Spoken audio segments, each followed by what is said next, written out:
मंत्र नहीं चलेगा, न षड्यंत्र चलेगा, बागेश्वर बालाजी का यंत्र चलेगा।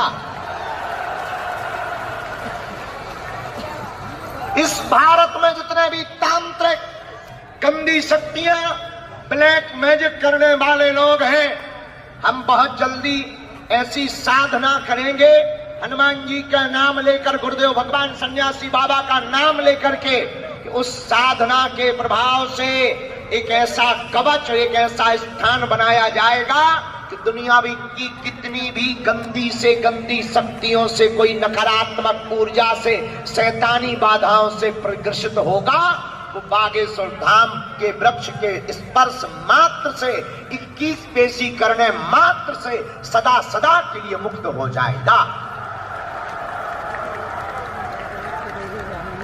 बोलो जय सिया राम। अपने आराध्य कलयुग के राजा श्री बागेश्वर बालाजी, जिनके बल के प्रताप से समस्त लोगों का कल्याण होता है, आज तक कोई भी खाली हाथ जिस पावन तीर्थ बागेश्वर धाम की धरती से नहीं गया।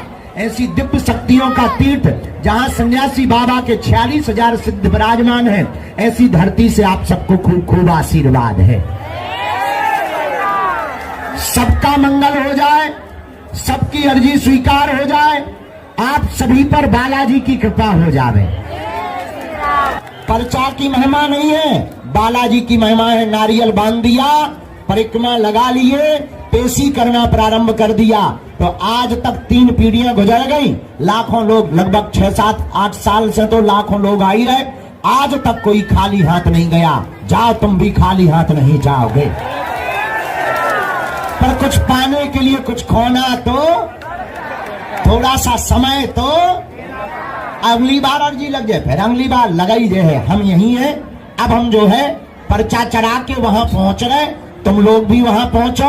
सबको आशीर्वाद। सीताराम, जय बालाजी की। जो 2 बजे से बैठे के गुरुजी अबे तक नहीं आए, अबे तक नहीं आए, गाली बकरे पगलंग की। खैर तुम्हें पता था आएंगे, पर अपने टाइम से, और हमारे 2 बज गए। आपकी घड़ी 4 बजा रही होगी, 5 मतलब ज्यादा डिस्टर्ब है, और हमारे तो 2 बज गए। कल पूरी रात भूत भगाते रहे, और भूत वालों से भी सबसे मिल कहां पाए, कुछ ही भूत वालों से मिल पाए। शरीर थक गया, एक उपद्रव हो गया, उसमें फंस गए, और फंस काहे को गए। कल दिन में हमने घोषणा की कि रात को हमने जो है जेसीबी चलवा दी। पानी तो कभी मिथ्या होती नहीं, जो कह दिया जाता है वो होकर रहता है। हनुमान जी की बड़ी कृपा है। और मेरे पागलों, आज के दरबार के क्रम में हम प्रारंभ करने के पहले तुम्हें एक बात से अवगत कराएं। तिब्बत में एक बहुत प्रसिद्ध कहानी है, 10 चलते हैं तब एक पहुंचता। तिब्बत के किसी गांव में एक आश्रम था, और उस आश्रम पर बहुत से सन्यासी रहा करते थे, महात्मा रहते थे, और सभी महात्मा बहुत अच्छे साधक और बुद्ध को मानने वाली परंपरा के थे और भिक्षु थे। लेकिन वहीं कहीं तिब्बत में उस आश्रम से लगा हुआ यही कोई 60 किलोमीटर दूर एकांत में पहाड़ियों के बीच में एक छोटा सा गांव था।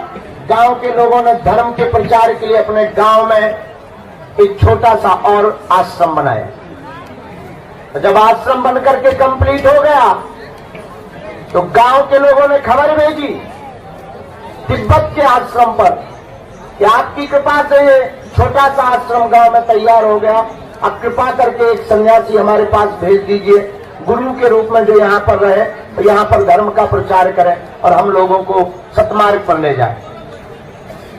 तो जो आश्रम के प्रमुख मानते थे, जिनके पास हजारों सन्यासी रहते थे, उन्होंने 10 सन्यासियों को उस आश्रम में भेजा। तो आश्रम के लोग चौंक गए कि बुलाया तो एक को है, पर 10 सन्यासियों को क्यों भेजा जा रहा, मामला समझ में नहीं आ रहा। गुरु तो एक बनेगा पर 10 का क्या काम है। तो उस आश्रम के महंत ने कहा 3 सप्ताह बाद इसका उत्तर मिलेगा। और 3 सप्ताह जब गुजर गए तो उस गांव के आश्रम से खबर आई, चूंकि बहुत दूरी थी, बड़ी बड़ी पहाड़ियां थी और चलने में बड़ी दिक्कत होती थी, मुश्किल से कोई आदमी उस समय में भी 10-12 किलोमीटर एक दिन में ना चल पाए। ये जरूरी नहीं 4 से 5 किलोमीटर 3 किलोमीटर की यात्रा एक दिन में हो पाती थी, इतना घना जंगल था और जानवरों का डर लगा रहता था। लेकिन 3 सप्ताह बाद जब खबर आई तो खबर ये आई उस गांव से कि आपने जो एक सन्यासी भेजा था वो पहुंच गया। तो आश्रम में और कोहराम मच गया कि सन्यासी तो 10 भेजे थे, ये कौन सा लफड़ा है। एक तो पहले ही एक तजुर्बा वाली बात कि एक को मांगा 10 भेजे और 10 को पहुंचाया, एक पहुंचा। आश्रम में सब हाहाकार मच गया कि आखिर रहस्य क्या है और राज क्या है। तो सभी उस आश्रम के सन्यासी भिक्षु शाम को गुरु के पास आकर के कहते हैं कि बात बताओ, आश्रम में भेजे 10 सन्यासी थे, आवश्यकता एक की थी लेकिन पहुंचा एक, वो 9 कहां गए। तब उस आश्रम के गुरु ने बताया चले तो 10 ही थे, लेकिन एक अगले गांव में पहुंचे। जब अगले गांव में भोजन के लिए पहुंचे ही थे तो उस गांव के अमीर आदमी ने चरण पकड़ लिए भिक्षु के, सन्यासियों के, 10 सन्यासियों के, और कहा कि हमें ज्योतिषी ने कहा था कि जो आज तुम्हारे गांव में पहले नंबर पर आए उसी से तुम अपनी बेटी का विवाह कर देना, और मुझे मिल गए हो तुम हाँ बोलो तो ठीक है, नहीं तो दूसरे नंबर वाला हाँ बोलेगा। तो पहला सन्यासी बोला कि बेटी कहाँ है। उसने कहा बेटी बहुत सुंदर है, देखो बड़ी रूपवती है, और मेरे कोई बेटा नहीं है, मेरी पूरी संपत्ति तुम्हारी होगी। ज्योतिषी ने कहा था जो पहला आदमी मिले वही तुम्हारी बेटी का बर होगा, और अब कृपा करके मेरी बेटी को स्वीकार करो। पहले वाले सन्यासी ने कहा मित्रों तुम लोग चलो, मेरा तो काम हो गया, अब मुझे शायद परमात्मा इसीलिए भेजा था, और मेरा परमात्मा कह रहा है यहीं ठहरो। वो ठहर गया। दूसरे गांव में राजा का पुरोहित मर गया, तो राजा को पुरोहित की जरूरत थी, पद बहुत ऊंचा था और वो भी खोज रहे थे कोई बढ़िया पुरोहित मिल जाए, और 9 सन्यासी चले जा रहे थे। एक सन्यासी ने कहा कि ये काम बहुत अच्छा है, राजसी ठाट बाट रहेगा, काम कुछ करना नहीं, पुरोहित बने रहेंगे। तो बाकी मित्रों से बोला महाराज मित्रों तुम चलो, अब मेरा काम भी तो हो गया। अब वो राज पुरोहित बन गया। धीरे धीरे अंतिम छोर के गांव तक जहां छोटा आश्रम बना था वहां पहुंच नहीं वाले थे, उसके पहले एक पड़ाव पड़ा, एक गांव पड़ा। 2 सन्यासी मात्र एक एक करके सब रुक गए। एक सन्यासी में से 2 सन्यासी बचे, 10 सन्यासी में से 2 सन्यासी बचे। एक सन्यासी बोला आप कहो तो यहाँ पर प्रवचन किया जाए। तो प्रवचन किया, तो प्रवचन में एक नास्तिक आदमी खड़ा हो गया, ये सब बेफिजूली की बातें बंद करो, कोई भगवान भगवान नहीं होता है, कोई ईश्वर नहीं होता, कोई निर्वाण नहीं होता, ये सब वार्तालाप बंद करो। तो 2 सन्यासी में से जो एक प्रवचन कर रहा था उसने दूसरे वाले को धक्का देकर कहा कि तू एक काम कर, तू जा, तू आश्रम संभाल, मैं इस नास्तिक को जब तक आस्तिक नहीं बना दूंगा तब तक किसी गांव में ठहरूंगा। और वो सन्यासी पहुंच गया। ये कहावत वहां से चली है कि 10 पहुंचाओ तब एक पहुंचता है। और मेरे पागलों इस कथा का आशय हम तुम्हें ये बताना चाहते हैं, इस कहानी के साथ आज के दरबार की शुरुआत इसलिए करना चाहते हैं कि जब व्यक्ति 10 प्रकार से मन बना करके, 10 इंद्रियों से मन बना करके जब दरबार में बैठता है तब एक बार उस परमात्मा के चरणों में पुकार जाती है। इसलिए एक बात याद रखना, टिकते वही है, आते वही है और दरबार में रुकते वही है। जब बहुत बड़ी कृपा परमात्मा की होती है, वरना दरबारों में लाखों लोग आते हैं पर टिक वही पाते हैं जो एक अकेला होता है, जिसकी श्रद्धा बड़ी मजबूत होती है। वरना परमात्मा की कृपा भी टिकना असंभव नहीं है। और मेरे पागलों, हम तुम्हें चमत्कार दिखाने के लिए नहीं बैठे हैं, या हम तुम्हें तुम्हारे बाप का नाम बताने के लिए नहीं बैठे हैं।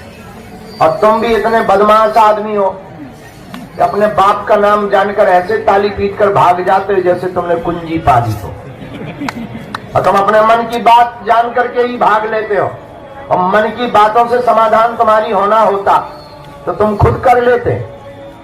तुम्हारी समस्या पर्चे पर लिख देने से तुम्हारी समस्या का समाधान नहीं होना है।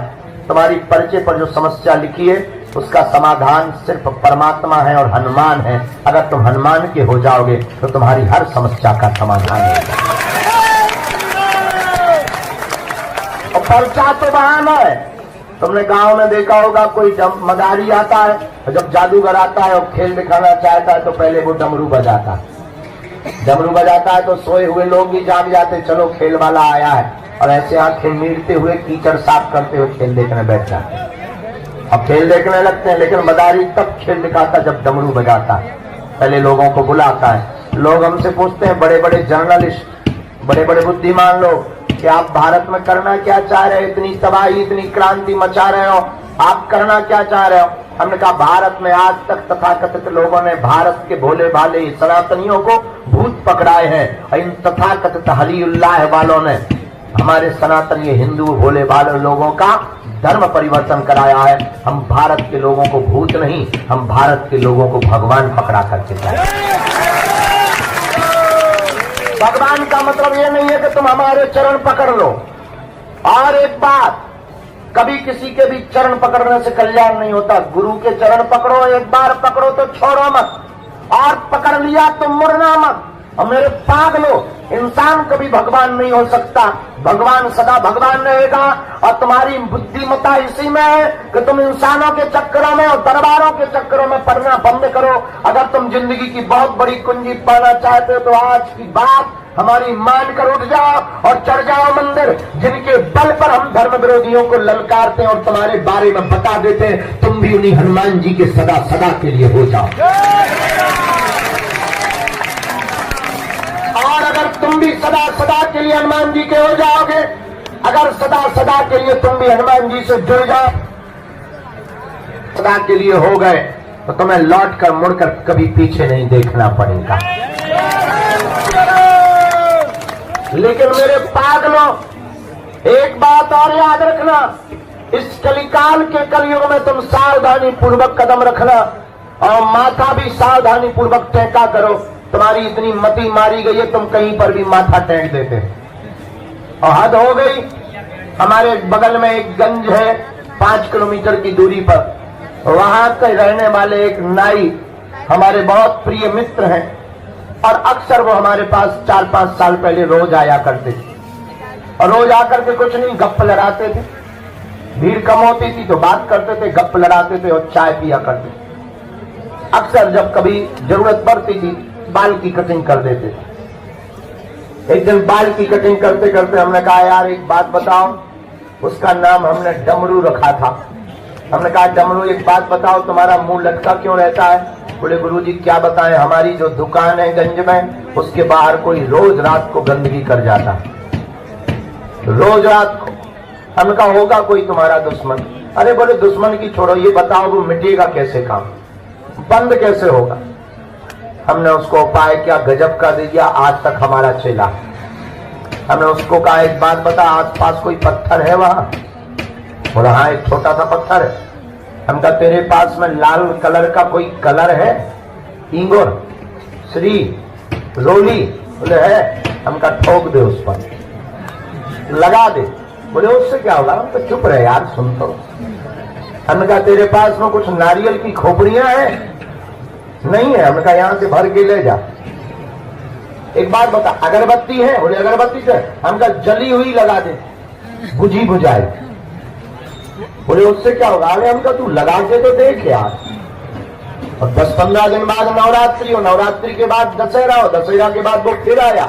हम कहा, और सुनाओ, वो घटना बंद हुई जो रोज गंदगी कर जाता था तुम्हारे दुकान के बाहर, घटना बंद हुई? अरे बोले, घटना बंद हुई कि नवरात्रि में तो वहां देवी प्रकट हो। और बोला, गुरुजी धन्यवाद। हम कहा, किस बात पर धन्यवाद? अरे बोले, गांव की माताओं ने तो सिर धर धर के प्रणाम कर करके लल्ला मांगा, किसी ने तो नौकरी मांग ली।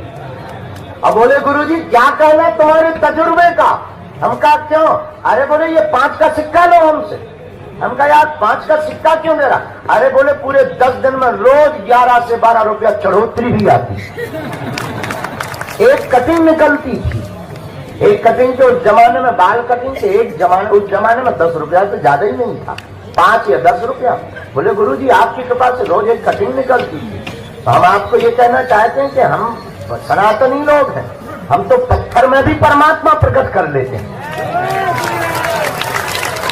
लेकिन सावधान, हम तुमसे ये भी बताना चाहते हैं पत्थर में परमात्मा है, लेकिन परमात्मा तो सर्वत्र है। जरूरी नहीं वो पत्थर बागेश्वर का हो, तुम्हारे घर का भी पत्थर परमात्मा है। ये बात हम तुम्हें इसलिए बताना चाहते हैं कि तुम जगह जगह भटकना बंद करो, जगह जगह दरबारों में जाना बंद करो, तुम हमारे पास भी आना बंद करो। अगर तुम अपनी जिंदगी के प्रत्येक प्रश्न का उत्तर पाना चाहते हो और तुम अपनी जिंदगी में पीढ़ी दर पीढ़ी के लिए समाधान पाना चाहते हो, तो आज के दिन में तुम एक बड़ा काम करके अपने घर जाना, पर्चा लेकर जाना या ना जाना, मंदिर चढ़ जाना और जाकर कह देना बस बहुत हो गया, हमने बहुत भटक लिया, हमने बहुत रो लिया, हमने बहुत धक्के खा लिए, हमने बहुत अपनी हंसी उड़वा ली, हमने बहुत परिवार के ताने सुन लिए, हमने बहुत परिवार की ठोकरें खा ली, हमने बहुत लोगों के उलाहने सुन लिए। अब खबरदार, आज से तुम हमारे और हम तुम्हारे। उसके बाद मेरे पागलों, हम तुम्हें दावे के साथ कहते हैं तुम्हें मंगलवार को आने की आवश्यकता नहीं है, तुम जिस दिन आओगे वो दिन मंगल का होगा। उसके बाद तुम जहां रहोगे तुम्हारे साथ बागेश्वर बालाजी की सेना बगल में खड़ी नजर आएगी। जब जब विपत्ति तुम्हारे ऊपर आएगी, याद रखना तुम्हारे पास संकट है तो बागेश्वर हनुमान जी तुम्हारे संकट मोचन बनकर खड़े नजर आएंगे। सन्यासी बाबा तुम्हारे साथ अनुभव में रहेंगे। और मेरे पागलों, शर्त ये है जुड़ जाना तो मुड़ना नहीं।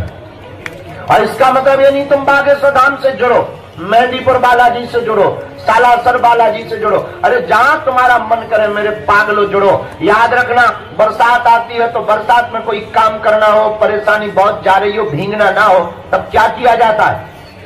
छाता लिया जाता है और छाता लेकर के आदमी निकल जाता है और उसकी समस्या परेशानी बरसात की दूर हो जाती है। याद रखना, जिस प्रकार बारिश से छाता बचाता है, उसी प्रकार इस संसार सागर में संकटों की बरसात से सद्गुरु की छत्र छाया बचाती है। लेकिन सावधानी पूर्वक, अगर तुम्हारे पास संकट है तो हमारे बागेश्वर हनुमान जी कौन है? संकट मोचन है। बाल समय रविभक्ष लियो तब तीनों लोक भयो अंधियारो, ताई सुत्रास भयो जन को यह संकट काउ तो जात न टारो, देवन आन करी विनती तब छान दियो रवि कष्ट निवारो, को नहीं जानत है जग में कभी संकट मोचन नाम प्यारो। इसलिए आप आए हो, स्वागत है। आप बैठे हो, धन्यवाद। आपने इंतजार किया, बहुत बहुत धन्यवाद। लेकिन एक बात बोले, आपको बहुत परेशानी हुई होगी क्योंकि यहाँ साधन नहीं है, बड़ा हॉल नहीं है, एसी नहीं है, पानी की व्यवस्था नहीं है, चाय है नहीं है, दिक्कत बहुत है। हम मानते हैं साधन नहीं है और साधना है। साधना तो इतनी है, ऐसा बोलने से लोगों को लगता होगा कि पता नहीं ये बाबा क्यों बोल रहा, पर हम इतना बोल सकते हैं गर्व के साथ, हिंदू होने के नाते। इस पूरी दुनिया में सनातन संतों को छोड़कर किसी भी मजहब के धर्म गुरुओं की ताकत नहीं है बागेश्वर धाम की शक्तियों का सामना करें। इतना हमें अपने गुरु पर भरोसा है, इतना अपने आराध्य पर भरोसा है। और ये ललकार कर तुमसे कहते हैं कि अगर कोई भी दूसरे मजहब का हलीउल्लाह वाला आ जाए, पैंट गीला करके ही जाएगा। हम उसके बारे में इतना बताएंगे वो अपनी लुगाई को मुंह नहीं दिखा पाएगा। लेकिन ये हनुमान जी ने हमें कृपा किसी की बेइज्जती करने के लिए नहीं दी है, अपने सनातन के प्रचार के लिए दी है, किसी की अवहेलना करने के लिए। हाँ, जो मानता नहीं, जो कहता भगवान नहीं होते, दिव्य शक्तियां नहीं होती, ये सब झूठ है, ये सब कपोल कल्पना है, उनकी ठटरी बारने के लिए भी है। बोलो सीताराम। तो हम आज के दरबार को शुरू करते हैं, सामूहिक अर्जी लगा देते हैं और फिर इसके बाद आज के दरबार को प्रारंभ। मन में राम नाम का जप, जो भी जानकारी लेवे कार्यालय से, सूचना भी कार्यालय से, किसी के भी बहकावे में ना पड़े। कल की सूचना ये है, कल भी दरबार लगाएंगे। कभी उत्तर प्रदेश का मुख्यमंत्री मध्य प्रदेश में आ जाए तो क्या उसकी चलेगी? हैं? नहीं चलेगी। मुख्यमंत्री कहलाएगा कि नहीं? हाँ कहलाएगा, लेकिन चलेगी नहीं। क्यों? उसकी कहाँ चलेगी? यूपी में चलेगी, मध्य प्रदेश में नहीं चलेगी। उसी प्रकार देवता तो सब है इस समय में, लेकिन राजा हनुमान जी हैं, तो पूजा सबकी होगी, देवता सब कहलाएंगे, पर चलेगी बजरंगबली। क्योंकि कलयुग के राजा कौन है? हनुमान जी। चारों युग परिताप तुम्हारा है परिसिद्ध। हनुमान जी का चारों युगों में प्रताप है। किसके कारण? राम जी के कारण, भक्ति के कारण। और हनुमान जी महाराज कलयुग के प्रत्यक्ष देवता है। और जो भी साधक हनुमान जी की साधना करता है, हनुमान जी की सेवा करता है, हनुमान जी की पेशी करता है, हनुमान जी के दर पर माथा टेकता है, हनुमान चालीसा का पाठ करता है, हनुमान जी के बीज मंत्रों का जाप करता है, ओम हम हनुमते नमः, ये हनुमान जी का बीज मंत्र है। और जो भी साधक 40 दिन का अनुष्ठान हनुमान चालीसा का करता है, उसे हनुमान जी की विशेष कृपा प्राप्त होती है। और संकट कटे मिटे सब पीरा, जो सिमरे हनुमत बलवीरा। मात्र हनुमान जी के बागेश्वर बालाजी के दर्शन करने मात्र से दुनिया का कैसा भी संकट हो वह कट जाएगा, कट जाएगा, कट जाएगा। ऐसी सामर्थ्यता किसमें है? हनुमान जी में। क्यों? इनके पास अपार बल है, हजारों शक्तियां हैं। हमारे जब श्री सन्यासी बाबा ने तपस्या की यहाँ पर, 1.25 करोड़ हनुमान चालीसा का पाठ किया, 1.25 करोड़, पूरा जिंदगी निकाल दिया था। एक पैर पर खड़े होकर, पैर सूख गया था, काला पड़ गया था, खून मर गया था, लंगड़े हो गए थे। लेकिन जब श्री हनुमान जी का साक्षात्कार हुआ और उन्होंने कहा कि मांगो, तब हमारे पूज्य श्री सन्यासी बाबा ने कहा था कि हमको कोई भी सिद्धि नहीं चाहिए, हमें ऐसा चाहिए सरकार जो भी अब यहाँ पर आवे उसकी खाली झोली भर जावे। हनुमान जी ने कहा जाओ, आशीर्वाद। और उस दिन के बाद पीढ़ी दर पीढ़ी महिमा बढ़ती गई, बढ़ती गई, बढ़ती गई। दादा गुरुजी ने दरबार लगाया, उन पे भी कृपा श्री सन्यासी बाबा की हुई। और हनुमान जी ने श्री सन्यासी बाबा से कहा कि जाओ, इस दर पे दरबार तो लगेगा ही, तुम्हारे वंश में, शुक्ल वंश में, गर्ग गोत्र में एक न एक सेवा करने वाला होगा। तो हमारी परंपरा में दादाजी ने सेवा की, एक चाचा जी ने सेवा की। जो आज हमने पूजा की, ये पद्धति फिर हमको दी। हमारी अवस्था उस वक्त 9, 10, 11 साल की थी, अभाव में जिंदगी थी। लेकिन इन बालाजी के चरणों के पास आने से, देखो एक बात हम प्रार्थना करें, हम भी तुम्हारी तरह यहाँ अर्जी लगाने आए थे जैसे तुम आए, हम भी तुम्हारी तरह यहाँ मिलने आए थे जैसे तुम हमसे मिलने आए। हम अपने गुरुजी से मिलने आए थे, हम भी तुम्हारी तरह परेशान थे क्योंकि कोई नहीं था, पिताजी कुछ करते नहीं। हमने जब प्रार्थना की गुरुजी से, गुरुजी बोले रात को आना। और रात को जब गए और जिंदगी में घटना घटी, तो घटना ये घटी कि सामने जब प्रकाश प्रकट हुआ, दादाजी बोले कह दो तुम हमारे हो हम तुम्हारे। और हमने कह दिया आज से तुम हमारे हो हम तुम्हारे। उस दिन के बाद वो दिन है कि आज का दिन। इसका मतलब ये नहीं कि हमने संघर्ष नहीं किया। आपको जरूर दिखता है कि आज महाराज जी हमने उसके बाद भी 12 साल तक संघर्ष किया। एक एक दिन झाड़ू लगाई पूरे में, अपने हाथ से भोजन बनाया, गांव में भिक्षा मांगने गए, आटा मिला, चावल मिला, घर ले गए, तब माता जी की रोटी बनी। कृपा मिलने के बाद भी 12 साल तक उधार उठा करके दीपक का तेल जलाया। आग अगरबत्ती के लिए रुपया नहीं होते थे तो एक अगरबत्ती 2-2 दिन जलाते थे। आधी अगरबत्ती से आरती कर दी, फिर बुझा के रख ली, दूसरे दिन फिर वही जलाई और आरती की। इसका मतलब ये नहीं कि 12 वर्ष तक हमारे जब हनुमान जी मिल गए तो सब जय जय हो गई, ना ना ना। खूब संघर्ष किया, खूब प्रयत्न किया, तब जाकर के आज हनुमान जी ने माना गुना। हम तुमसे यही कहना चाहते हैं, भगवान के घर देर है लेकिन भगवान के घर अंधेर है। और तुम्हारी गलती क्या है? तुम 4 दिन में चमत्कार चाहते हो। तुम 5वें दिन सीधो जो है आज अर्जी लगाओ, 5वें दिन तुम लड़का चाहते हो, 3 दिन में तुम लुगाई चाहते हो, 2 दिन में तुम मकान दुकान चाहते हो, 1 दिन में तुम नौकरी चाहते हो और 1 घंटा में पर्चा बनवाना चाहते हो और 2 मिनट में मिलना चाहते हो। तो हम आपसे सिर्फ इतनी प्रार्थना कर रहे हैं और हद ये है तुमसे 4-5 बार ना हम मिल पाए धोखे से तो श्रद्धा इतनी जल्दी टूट जात जैसे नकलियों को मकान टूट जाए। हाँ, इतनी जल्दी श्रद्धा, इतनी कमजोर श्रद्धा। एक आदमी हमें मिला, बोले हम 5 बार आ गए, अपना दिमाग खराब। हमका क्या हुआ? दिमाग खराब। अरे हमको दिमाग खराब तो है, पर दिमाग खराब में है क्या खराब? पूजा का नाम तो बता। अरे बोले 5 बार आ गए, मिले ही नहीं, 4 चाय पी नहीं हमने, 400 रुपया पर आने के हिसाब से लग गया, 2000 रुपया किराया लग गया, मिले ही नहीं। अरे हमका ठटरी के बड़ी 12 साल में हमें मिली, 10,000 साल में जब सबरी पे कृपा भाई। तुम जो बताओ, पेड़ लगाते ही फल मिलता है? अरे भाई पानी देना पड़ता, बड़ा होता, फूल आते, फिर फल आते, फिर फल खाए जाते, फिर पकते, फिर खाए जाते।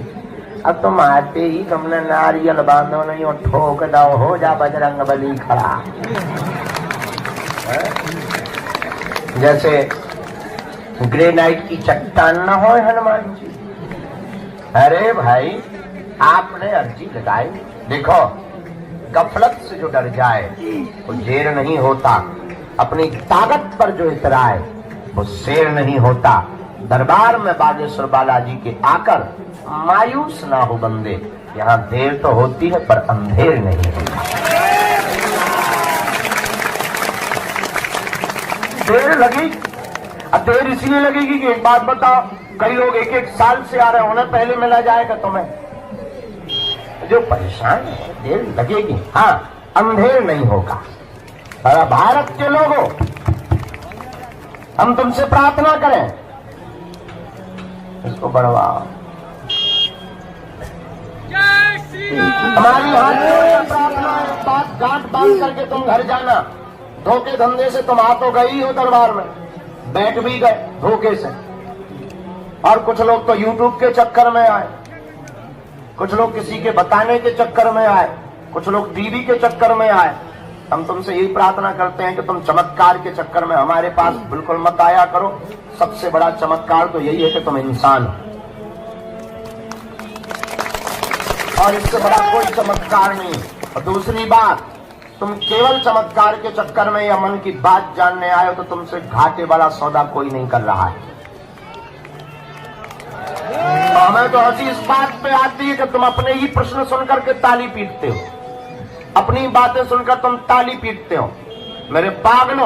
और तुम मांगते ही क्या दरबार में आके? 2 कौड़ी की बात है, 2 कौड़ी की कीमत की वस्तुएं मांगते। मकान, दुकान, निरोगी काया, लुगाई, लड़का, बिजनेस, पद, प्रतिष्ठा और यश, कीर्ति, संपत्ति। इसके अलावा तुम मांगते ही क्या हो मेरे पागलो? तुम्हें कभी मांगने का मौका मिले तो कभी देने वाले को भी मांग लिया करो।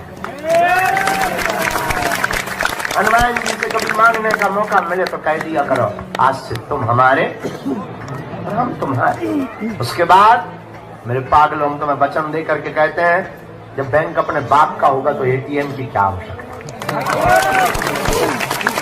हनुमान जी तुम्हारे होंगे तो तुम्हें घबराने की क्या आवश्यकता है? इसलिए आज के दरबार में जितने भी लोग बैठे हैं, निश्चित रूप से आप प्रश्नों के उत्तर पाने आए हो। आपकी अर्जी तो लगेगी ही। जितने लोगों को बुलवाएंगे श्री सन्यासी बाबा, उनके पर्चा बनेंगे। आपको अपनी जिंदगी से संबंधित प्रश्न का समाधान प्राप्त होगा।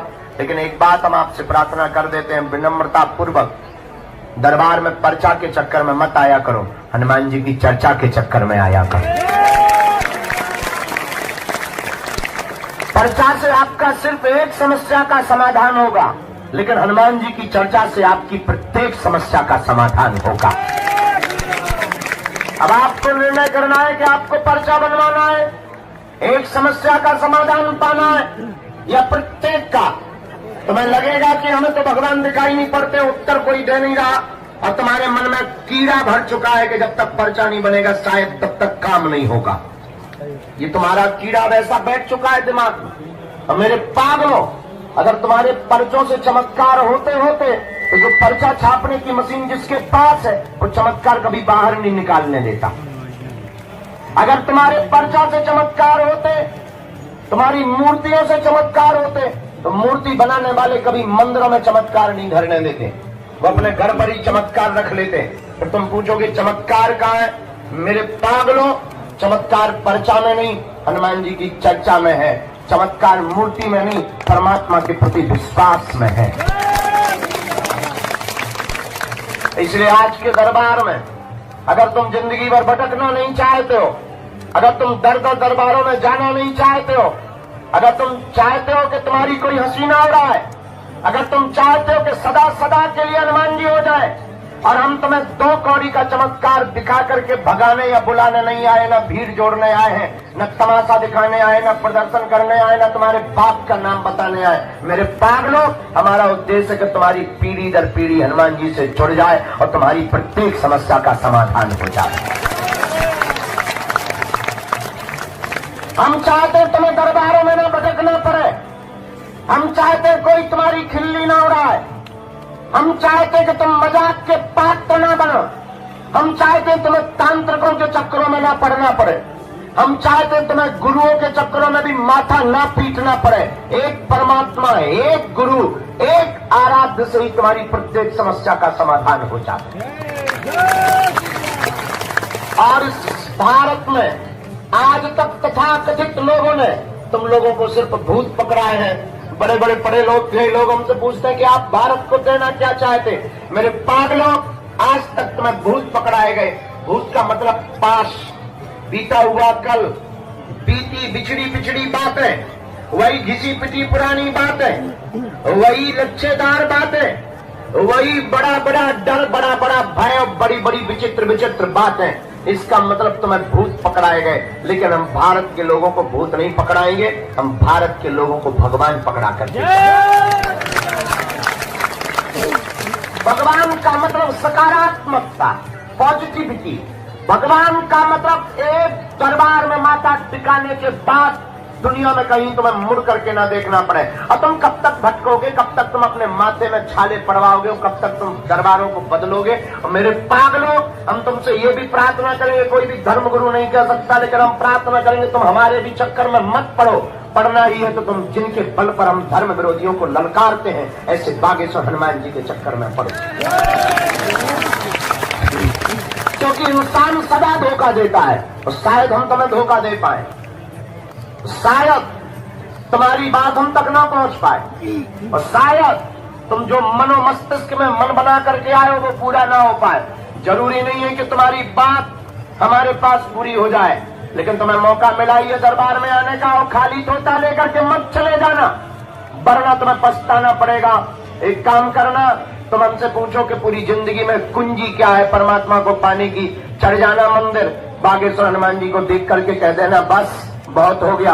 अपने अतीत को स्मरण करके, अतीत को याद करके, अतीत की बातों को ध्यान में रख करके कह देना बस बहुत घूम लिया। जिंदगी का समाधान पाने आए हो, इतने बड़े लक्ष्य को पाने के लिए इतनी छोटी श्रद्धा। हमें लगता है देर भले ही होती है, अंधेर नहीं होता।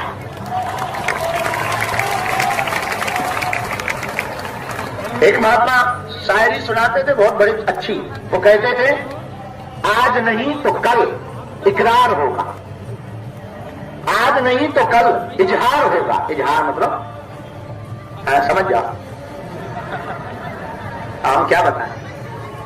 तो आज नहीं तो कल इजहार होगा, हमें उन मुगदर वालों से प्यार हुआ है तो उनको भी कभी हमसे प्यार होगा। है?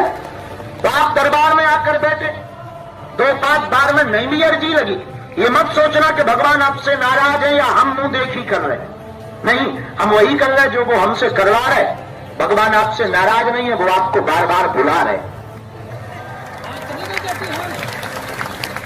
और मेरे पागलों, गफलत से जो डर जाए वो जेर नहीं होता, अपनी ताकत पर जो इतराए वो शेर नहीं होता। दरबार में बागेश्वर बालाजी के आकर मायूस ना हो बंदे, यहां देर तो होती है, अंधेर नहीं होता। और तीसरी बात, इस चक्कर में भी मत पड़ना कि तुम्हारा पर्चा बन जाएगा। अब ऐसे तुम बैठे पर्चा ही हो, तुम सुबह से धूप में बैठे धक्का खा रहे, मुक्का खा रहे, पानी यहां नहीं उठे यार, नित्य क्रिया लघु शंका फुल शंका को नहीं उठे। टेंशन तुम्हारी और कोई नहीं, टेंशन है कि पर्चा पर्चा पर्चा कब बनेगा? जिसे देखो पूरे भी हमारा अर्जी